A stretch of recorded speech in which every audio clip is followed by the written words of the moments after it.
Let's talk about a movement that two prominent atheist thinkers believe is coming for them, and why they're completely wrong about what the real threat is. Imagine this. You're Lawrence Krauss, world-renowned physicist, and you're sitting down with Richard Dawkins for conversation. You lean into the microphone and say, "I'll get hate mail for saying it, but being obese is not healthy."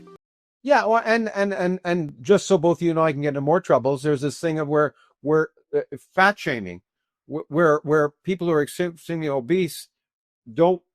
There are health problems with being extremely obese, like it or not. But the current fad is to not suggest there's a problem there. I mean, to be proud of being that, and Yes. and I understand it, because you don't want to. The difference is, you don't want to discriminate against people who are obese, but you don't have to say that it's healthy. Yes, quite.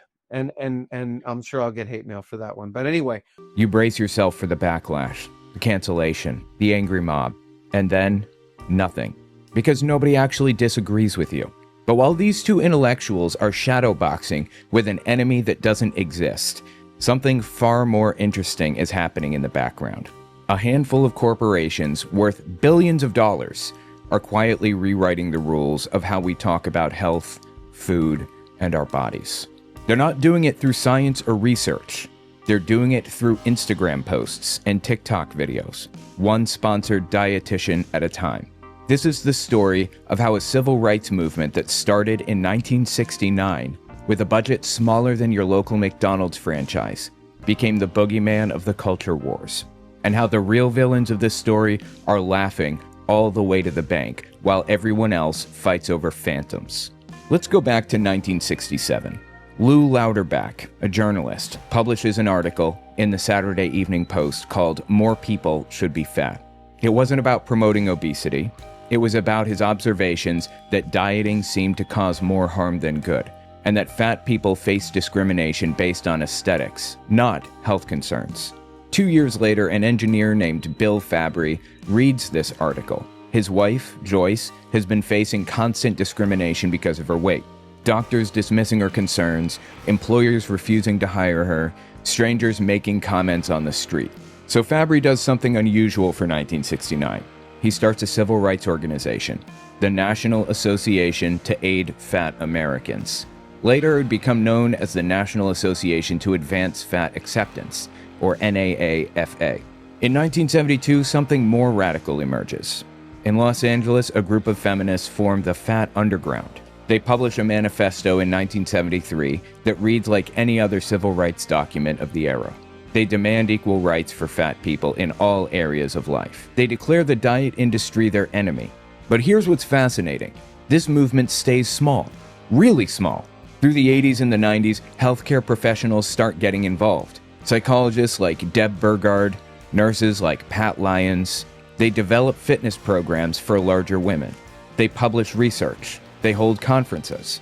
In 2003, at Bowling Green State University, a psychologist named Claudia Clark organizes a meeting. 14 healthcare professionals and activists gather to formalize what they've been working toward. They create the Association for Size, Diversity, and Health, ASDAH. They trademark Health at Every Size in 2011, trying to protect it from commercial exploitation. Today, in 2025, this organization that Krauss and Dawkins seem to think is threatening Western civilization has an annual budget of $192,000. The president of the organization makes $68,000 a year. The entire organization could fit in a conference room. Their YouTube videos get a few hundred views. Their biggest victory is occasionally getting a hospital to buy wider chairs. This is the massive movement that's supposedly forcing obesity acceptance on America. But while the ASDAH was struggling to pay for website hosting, something else was happening in corporate boardrooms across America. Picture a General Mills executive in 2018. They're looking at quarterly reports for Cocoa Puffs, Lucky Charms, Cinnamon Toast Crunch. Sales are declining. Parents are reading labels. The FDA is threatening to introduce healthy food labels that would mark most of their products with warning signs. Then someone, somewhere, has an idea. What if, instead of making healthier products, they could change how people think about health itself? In 2024, the Washington Post and The Examination published an investigation that took months to complete. They analyzed over 6,000 social media posts from registered dietitians. They found something incredible.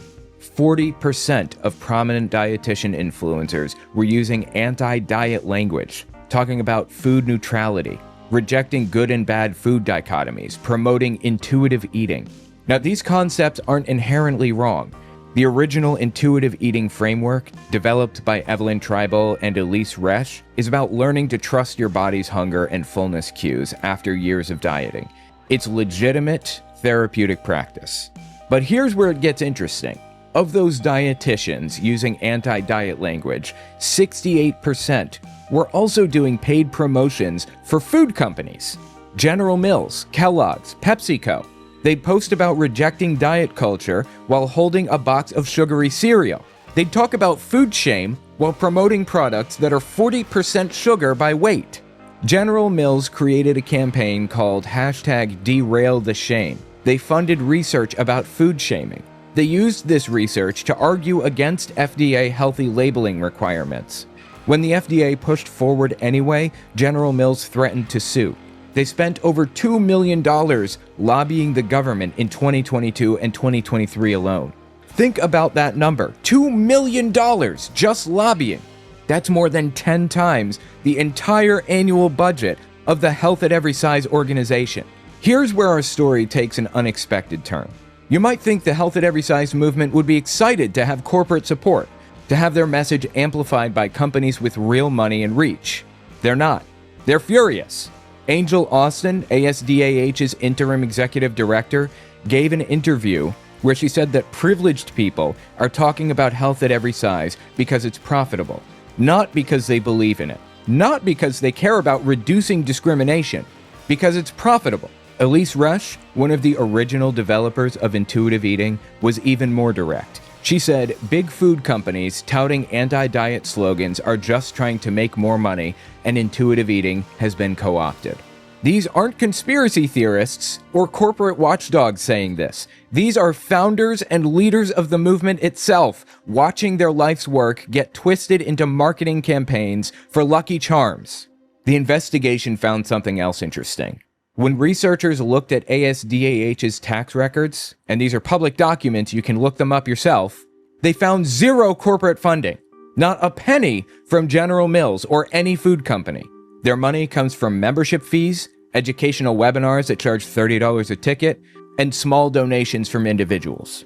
Meanwhile, a single influencer dietitian can make more from one General Mills campaign than ASDAH's entire annual budget. One TikTok video holding a box of cereal with the right hashtags can earn more than what ASDAH's executives make in a year.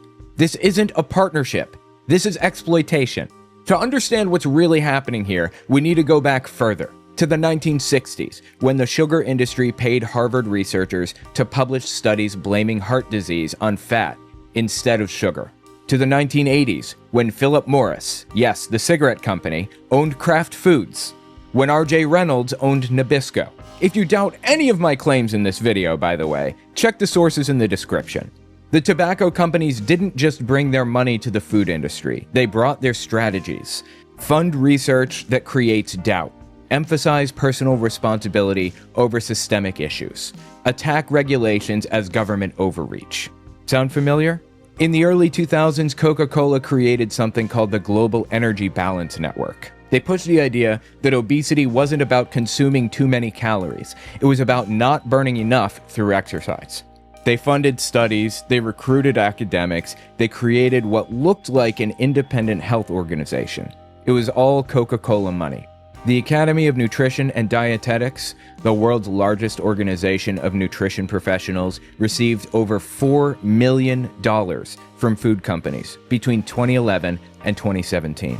Coca-Cola, PepsiCo, Nestle, Hershey, Kellogg's. These companies didn't donate that money out of charity. They bought influence. Research published in 2020 found that 56% of industry-funded nutrition studies report findings favorable to industry interests. Independent studies? Only 10% happen to reach industry-friendly conclusions. It's almost like paying for research gets you the results you want. In 2024, the Federal Trade Commission finally took action. They went after food companies and dozens of influencers for failing to disclose payments. They flagged posts, issued warnings, demanded transparency. But it's like trying to bail out the Titanic with a teaspoon. Every influencer they catch, dozens more are taking undisclosed payments. And this brings us back to our opening scene. Lawrence Krauss and Richard Dawkins, two men who pride themselves on rational thinking, on following evidence, on seeing through deception, completely missing what's actually happening. They're worried about being canceled for stating that obesity is unhealthy, something literally no one in any position of authority disputes. The Health at Every Size organization doesn't say obesity is healthy. Their own materials talk about health risks associated with different body sizes. They just argue that shaming doesn't help people, and that health is more complex than weight alone.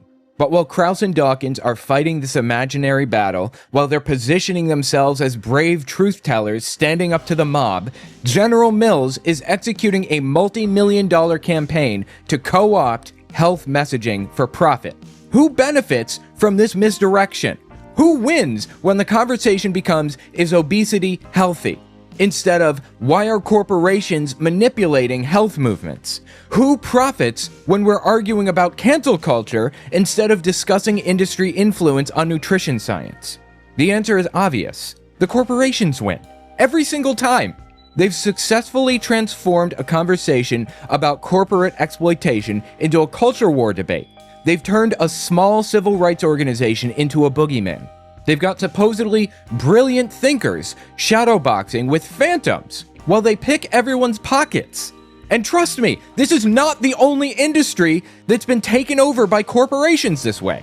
In the end, the Health at Every Size movement may be remembered not as the radical force that tried to convince people obesity was healthy, but as a cautionary tale about how easily corporations can co-opt and weaponize social movements. It's proof that in our modern discourse, the real threats often hide behind manufactured controversies. The tragedy isn't that people like Krauss and Dawkins are wrong. Anyone can be wrong. The tragedy is that they're wrong in exactly the way powerful interests want them to be wrong. They're looking left when they should be looking up. They're fighting ghosts when they should be following money. A small organization with a budget that couldn't buy a house in most American cities wants people to stop discriminating against fat people. That's it. That was the radical agenda. But that simple message got twisted, exploited, and ultimately turned into a weapon in culture wars that benefit no one except corporations selling us sugar by the boxful. Perhaps the real lesson here is that when someone tells you they're being brave by stating the obvious, you should ask yourself, what's the non-obvious thing they're not talking about? When someone creates an enemy for you to fight, ask who benefits from that distraction. Because sometimes the most dangerous lies aren't the ones that contradict the truth. They're the ones that make you fight battles that you don't need to fight, while the real war is waged behind your back. Thanks for listening.